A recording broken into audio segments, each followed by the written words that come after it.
ভাই ধানের কি অবস্থা এই বছর আমরা বগুড়াতে ধানের কি অবস্থা? ইনশাল্লাহ অন্তত 40 বছরের এক বছর, বিগত 30-40 বছরের ভিতরে কাজ কাজ টাজ হয়নি তো।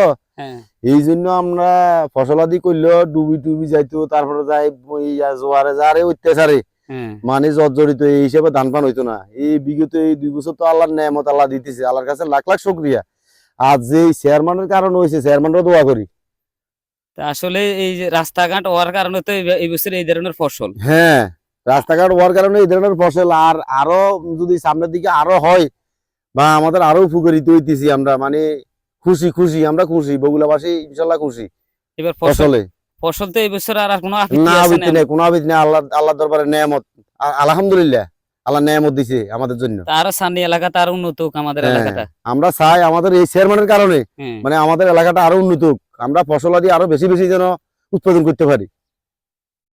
আসলে দর্শক দেখেন ধানের যে আসলে ধান কি বলবো, আর বলার কোনো ভাষা নাই। এগুলা দেখেন যে আল্লাহর নিছাতে কিন্তু কৃষি ভাইদেরকে ধানগুলা দিচ্ছে। কখনো আর আমাদের এই বগুড়ার মানুষ এরকম ধান আর কখনো দেখে নাই, কিন্তু এই বছর রেকর্ড করছে যে ধান। কিন্তু আসলে আমাদের এখানে, আচ্ছা এখানে আমরা এখানে তো আজীবন দেখতাম বগুড়াতে লবণ পানি থাকতো। লবণ পানি দেখতো, বেরি বেতা ছিল না, তারপরে কিন্তু খালি যে ছাইয়া আছিল, তারপর রোড ঘাট তেমন আসিল না, অপরিবেশ আসিল। এই জন্য এখন তো এই নাইম বছর মিয়া চেয়ারম্যান হওয়ার পর থেকে, হ্যাঁ নাইম মিয়া চেয়ারম্যান হওয়ার পর থেকে তো আমাদের বগুড়াবাসী আমরা একটা সম্মানিত ব্যক্তি পেয়েছি, এমন সে ভাগ্যবান ব্যক্তি পেয়েছি আমরা। আল্লাহর অসীম রহমতে ওনারা আল্লাহ দয়া করছে, এই হিসেবে উনি অন্তত এমপি সাহেবের কাছে থেকে মানে কাজ কাম করাই দিছে এরই। যাক আলহামদুলিল্লাহ। তো এই বছর যে ধান পাইছে কৃষি ভাইয়েরা কিন্তু অনেক আনন্দিত। এরকম এই আমাদের এই দ্বীপ হাতিয়া সরকিনে পশ্চিম বগুড়াতে বিশেষ করে এগুলাতে সবসময় কিন্তু লবণ পানিতে থাকতো। এখানে কোনো ফসল হাতে কিছু হইতো না।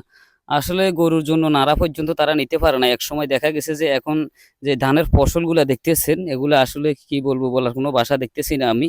প্রচুর ধান আমাদের এখানে, প্রচুর ধান হয়েছে ইনশাল্লাহ। কানি জন্য 80 100 মিনিট হয়েছে। শাসি ভাইয়েরা ইনশাল্লাহ অনেক খুশি, অনেক আর আনন্দিত। তুই কথা বলে কানি জন্য কত মনে হইতে পারে আন্দাজে? কত এক কানিতে কত গুণ ধান হইতে পারে? কানিতে 80-90 মনে পর্যন্ত হইব, কুয়াতে 1 মনের উপরে নেমে যাব। কিছু কিছু জমিনে হুম। কুয়াতে 1 মন 80-90 মিনিট পর্যন্ত হয়েছে আল্লাহ বাঁচালে। কানি জমিনে 90 মিনিট পর্যন্ত হয়েছে। আলহামদুলিল্লাহ। আল্লাহর দরবারে এই নিয়ামত আদায় করার আর শেষ নাই। আলহামদুলিল্লাহ আলহামদুলিল্লাহ। আসলে দেখেন তাদের মুখ থেকে কিন্তু এই দানাগুলো তো আপনাদের। হ্যাঁ, আমাদের এটা আমাদের। এগুলো তো আপনাদের দান না? হ্যাঁ, এটা এই ইন্ডিয়া এই প্রায় 1.5 কানি 2 কানি আছে, আঙ্গো সাহায্যতে 2 বের। এই দুই আপনাকে এই দুই হ্যাঁ, চার আঙ্গো চারটা এই দেবো ভাই। দুইজনের। হ্যাঁ, আসলে ভাই ধান হাই কিরকম খুশি আপনি?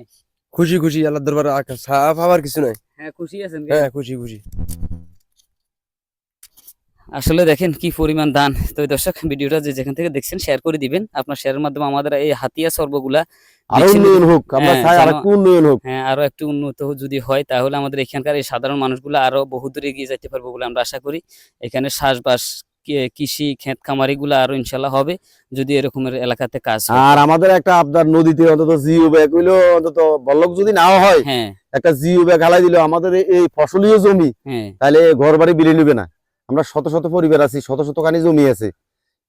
এই ধরনের জমি ভিতরের সাইডে এই ধরনের দান হয় নাই, কিন্তু দেখা গেল এই ধরনের সোনার জমি আমরা হারালাম। এখন যদি নদী সাধারণত মানে তেমন না, আমার খসকাই ভাঙে ওই শিবের কারণে। হ্যাঁ হ্যাঁ শিব আপ ডাউন করার কারণে দ্রুত দ্রুত আসে, তো এই কারণে একটু কুলি দিয়ে খসকাই ভাঙে। যদি জিও ব্যাগ দিই কোনো মতো, যদি জিও ব্যাগ ফেলা যায়, হ্যাঁ। তাহলে আমাদের এটা ভাঙা বন্ধ হয়ে যাবে, ভাঙবে না। আসলে দর্শক তাদের অনুরোধ, এখানে আমাদের আসলে পশ্চিম বগুড়াটা বেশি ভেঙে যাচ্ছে ঢাকার লঞ্চ দ্রুত টানার কারণে এবং নদীর কিনার দিয়ে যাওয়ার কারণে। তো আমরা বলবো যে লঞ্চ কর্তৃপক্ষ যারা আছেন তাদের কাছে আমরা বিশেষ করে অনুরোধ করি বলবো, আপনারা হাতিয়া তমরদি ঘাট থেকে ছাড়ার পর পরে যদি একটু বাইরে দিয়ে সর্বোচ্চ যাবেন, 5 মিনিট যদি কমিয়ে চালানো হয় কমিয়ে এবং চালান, কিন্তু আর যদি একটু বাইরে বাইরে দিয়ে দিয়ে যায় হ্যাঁ, তাহলে কিন্তু আমাদের এই সর্বগুলাটা ভেঙবে না। ক্ষয়ক্ষতিও না। তাহলে এই সাধারণ মানুষের কৃষি ভাইদের এই জায়গা জমিনগুলা ভাঙবে না, এই অনুরোধ।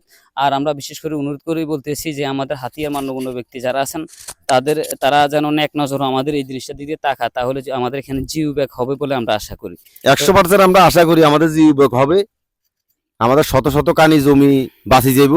আমরা অন্তত কাচ্চা বাচ্চা লই চাষবাস করি, বাদুগা খামু, এই আশা ভরসা নিয়ে আমরা এখানে আসি। এই শত শত পরিবার আছে, শত শত কানি জমি আছে, এগুলো বাঁচি যাব সাধারণত সরকারি সাধারণত কামের জন্য। তো তাদের কাছে আমাদের একটা বিনীত অনুরোধ যে অন্তত বহু দেশে বহু জায়গায় শুনছি বল্লক হইয়া, মানে বহু দেশ যেমন মনপুরা চতুর সাইডে বল্লক দিয়ে মনপুরারে ধরেছে। এখানে বল্লক দেওয়ার বল্লকও লাগে না, আমরা যে ভাঙ্গা এটা জিও ব্যাগ দিলেও যথেষ্ট। শুধু তো জিও ব্যাগ দিলে হ্যাঁ হবে। জিও ব্যাগ দিলেও যথেষ্ট। আসলে দর্শক ভিডিওটা শেয়ার করবেন যে যেখান থেকে দেখছেন, যেন আমাদের এখানে কিছু জিও ব্যাগ দেওয়া হয়, তাহলে আমাদের এখানকার মানুষের এই সাধারণ মানুষগুলোর জায়গা জমিগুলো ভাঙবে না, তাদের ফসলি জমিগুলো ভাঙবে না। একদিকে তারা ভাঙতে ভাঙতে সবাই কিন্তু সর্বহারা, তারা এখন বেড়ির পাশে পাশে গিয়ে অবস্থান করছে, তাদের বাড়ি গিয়ে সম্পূর্ণ বেড়ির পাশে পাশে যা কিছু আছে এখন বর্তমানে যেন ওগুলা থাকে, এই তাদের এই আবদার আপনাদের কাছে। তো দর্শক ভালো থাকবেন, সবাই সুস্থ থাকবেন, আল্লাহ হাফেজ। আসসালামু আলাইকুম। যে যেখান থেকে দেখছেন ভিডিওটা শেয়ার করে দিবেন।